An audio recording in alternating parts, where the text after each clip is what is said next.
तो आखिरकार वो वक्त आ गया है जिसका सबको इंतजार था। चंद्रयान 3 सक्सेसफुली लैंड कर चुका है और भारत चौथा देश बन गया है जो कि एक यान को चांद के सतह के ऊपर सक्सेसफुली लैंड करा दिया है। अब यहाँ पर बहुत लोगों के मन में सवाल है कि इसका लाइफ कितना है, यानी ये जो पूरा मिशन है इसकी लाइफ कितने डेज तक है। तो एक्चुअली में चंद्रयान का लाइफ सिर्फ 15 दिनों के लिए है, क्योंकि वहाँ पर ऑलमोस्ट 14-15 दिनों का दिन होता है, यानी धूप रहता है, और बाकी से 14-15 दिन रात रहता है। तो जैसे सनराइज हुआ वैसे ये लैंड किया, यानी अब 14 दिनों तक प्रज्ञान रोवर अपना काम कर पाएगा। धूप, जैसे कोई मिल गया हमें जादू को धूप चाहिए था, धूप, वैसे प्रज्ञान रोवर पे बहुत सारे सोलर पैनल्स लगे हैं, विक्रम लैंडर पे भी लगा है, तो इनको वही धूप से पावर मिलेगी और धूप बहुत जरूरी है इनके ऑपरेशन के लिए। लेकिन जब 14 दिन खत्म होगा तब धूप चला जाएगा, तब इसका जो इलेक्ट्रॉनिक्स है वो काम करना बंद कर देगा, यानी जो मैक्सिमम डेटा है वो 14 दिनों तक आ चुकी होगी। उसके बाद वो सिंपली वहीं पर निष्क्रिय हो जाएगा, सारे इलेक्ट्रॉनिक पार्ट्स बंद हो जाएंगे। और इसरो के वैज्ञानिक ये कह रहे हैं कि हम होप करते हैं कि वो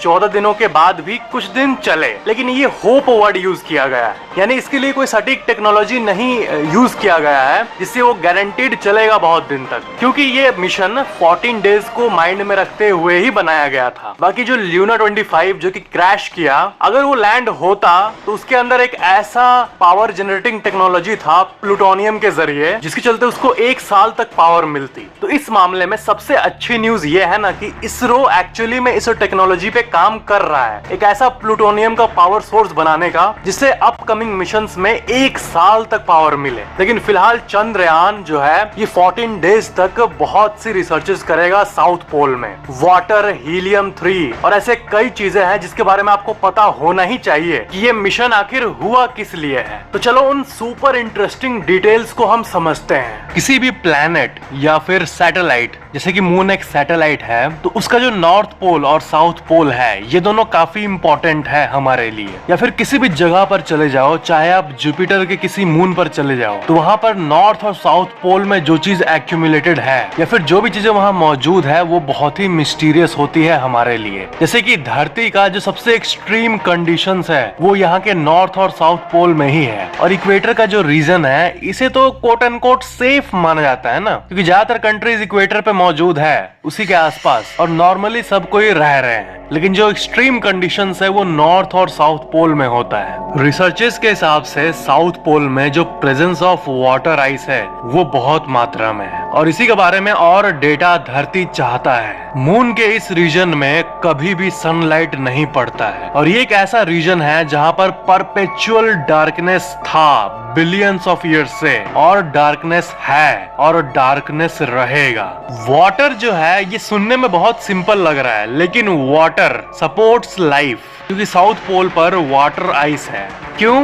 क्योंकि वहां पर सनलाइट नहीं पहुंचता, और इसलिए वहां पर ऐसी कंडीशंस है कि पानी बहुत मात्रा में जमी हुई रह सकती है बहुत सालों तक, इनफैक्ट मिलियंस ऑफ ईयर्स तक। आपको पता है पहला एविडेंस, पहली ऐसी कोई जांच, ऐसा कोई कैलकुलेशन जो ये बताए कि पोल्स पर पानी है, ये इंडिया का चंद्रयान 1 पहली बार दिखाया था। ये फोटो आप देख सकते हो, ये जो ब्लू ब्लू आपको दिख रहा है ये है पानी का डिटेक्शन, और इसी प्रेजेंस ऑफ वाटर को चंद्रयान 1 ने आज से करीब 15 साल पहले ही पता कर लिया था। और यही वो कारण है जिसके चलते ये माना गया है कि वहां पर वाटर आइस ट्रैप्ड है। और जो मैंने आपको बताया था ना कि किसी भी मिशन में ऑर्बिटर होता है जो कि ऊपर घूमते रहता है, लैंडर होता है और रोवर होता है, तो ये जो ऑर्बिटर्स होते हैं ये किस लिए है वहाँ? ये इसलिए है ताकि वो वहाँ के सारे रीजन्स का डेटा हमें भेज पाए। तो चाहे वो इंडिया का ऑर्बिटर हो या फिर बहुत सारे देश जिसका ऑर्बिटर अभी चांद पर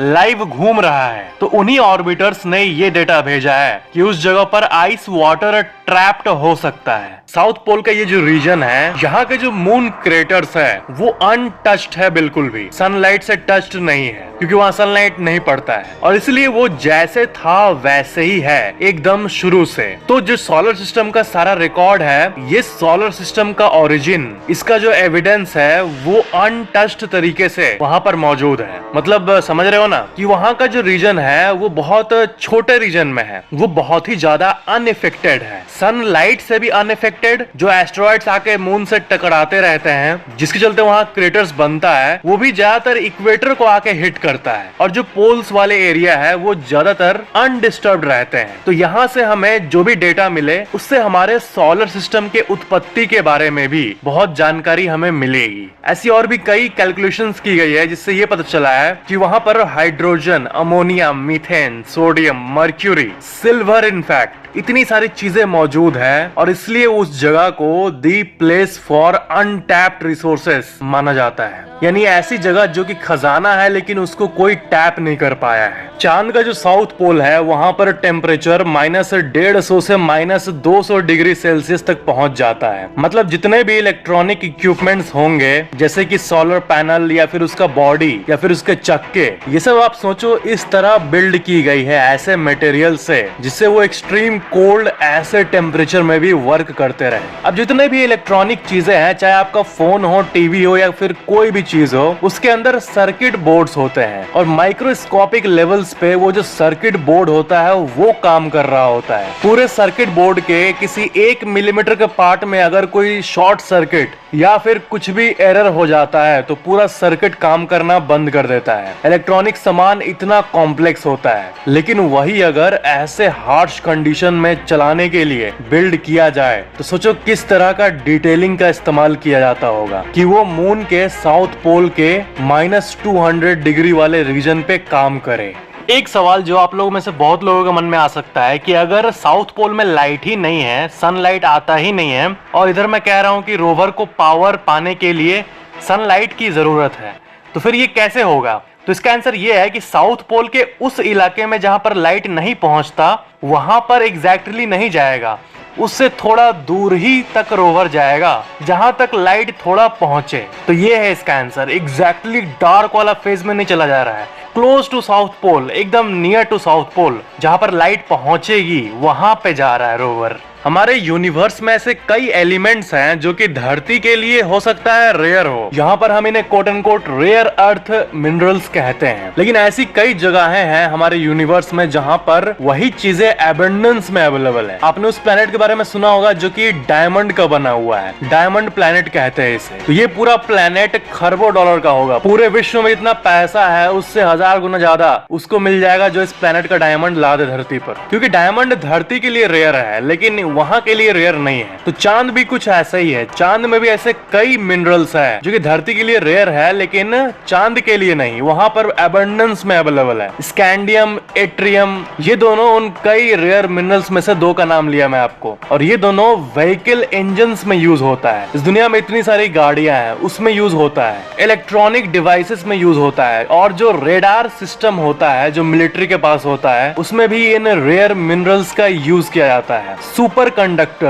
सुपर कंडक्टर्स में भी इनका यूज किया जाता है। हीलियम 3 जो कि एक रेयर एलिमेंट है, ये एक ऐसा गैस है जो कि क्लीन और पावरफुल फ्यूल के तौर पर यूज किया जा सकता है। कहां पर? न्यूक्लियर फ्यूजन रिएक्टर्स में। और ये धरती पर कम है लेकिन चांद में बहुत मात्रा में है। और फाइनली वाटर से बड़ी चीज और क्या होगी? अब ल्यूनर आइस अगर मिल जाए तो इससे बड़ी बात और कुछ नहीं होगी। He3 हीलियम 3, इसको आप हल्के में मत लो प्लीज। हीलियम 3 जो है ये एक ऐसा एलिमेंट है जिसको कि मैजिकल माना जाता है। आपको पता है ये एक extremely rare form of helium है जो कि सूरज यानी सन के कोर में पाया जाता है, और कोर से फिर वो धरती और चांद और बाकी प्लैनेट्स की तरफ छोड़ा जाता है। यानी सन से तो कई चीजें रेडिएट होते रहती है। तो ये जो हीलियम 3 है ये उसी में से एक है, और ये एक चार्ज्ड पार्टिकल है, और ये चार्ज्ड पार्टिकल्स हीलियम 3 के हमारे धरती के मैग्नेटिक फील्ड जो है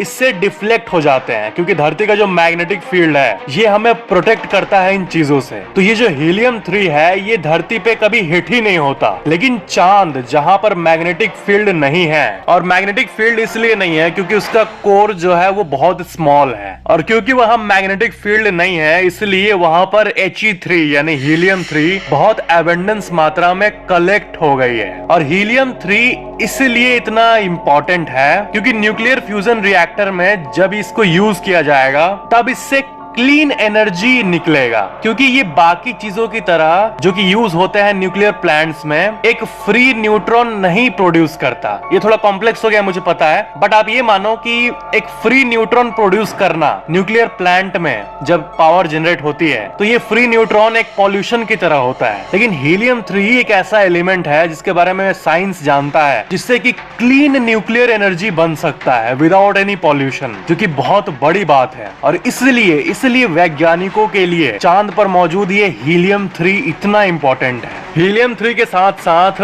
silicon, iron, magnesium, calcium, aluminium, manganese, titanium, ये सब चीजें भी चांद पर मौजूद है। मतलब चांद एक ट्रेजर बॉक्स की तरह है, लिटरली नहीं लेकिन इनडायरेक्टली। और नासा का जो अपोलो मिशन हुआ था उसमें चांद पे सिल्वर भी बहुत मात्रा में मिला था और गोल्ड भी थोड़े मात्रा में मिला था। किस जगह पर मिला था पता है? जो अर्थ फेसिंग साइड होता है, जो मैं बोला ना कि साउथ पोल और नॉर्थ पोल तो थोड़ा इनएक्सेसिबल हो जाता है, लेकिन जो फेस हमें दिखता है डायरेक्ट यहाँ से, वो इक्वेटर के पास वाला एरिया, वहां पर सिल्वर और गोल्ड भी मौजूद है। जो सॉफ्ट लैंडिंग है वो कितना हार्ड था ये चांद ने हमें सिखा दिया। जैसे कितने सारे चैलेंजेस फेस करने पड़ते हैं इस लैंडिंग में, तो इससे ये पता चलता है कि अपोलो मिशंस में कितना ज्यादा रिस्क होता होगा। सोचो ये क्रैश का घटना तब हो, जैसे कि जो रशिया का लूना 25 क्रैश हुआ है, उसमें अगर मान लो इंसान होता तब क्या होता। तो अगर विदाउट ह्यूमन, बिना इंसान वाला जो स्पेस क्राफ्ट है उसको लैंड करना इतना हार्ड है और कुछ ही कंट्रीज कर पाए हैं, तो अगर इंसान के जाने की बात हो तो वो कितना ज्यादा रिस्की होगा सोचो। अच्छा मान लो एक क्वेश्चन है आपसे कि मान लो कि आपको अगर मौका मिले कि आप चांद पर उतर पाओ, जैसे कि नील आर्मस्ट्रांग उतरे थे, मतलब बहुत रिस्क है इसमें, लेकिन अगर मौका मिले तो क्या आप इस ब्यूटीफुल प्लेनेट को छोड़कर उस थ्रिल में जाना चाहोगे? सबका अलग अलग ओपिनियन होगा, लेकिन नीचे कमेंट जरूर करना और सब्सक्राइब करके बेल आइकन जरूर ऑन कर लेना।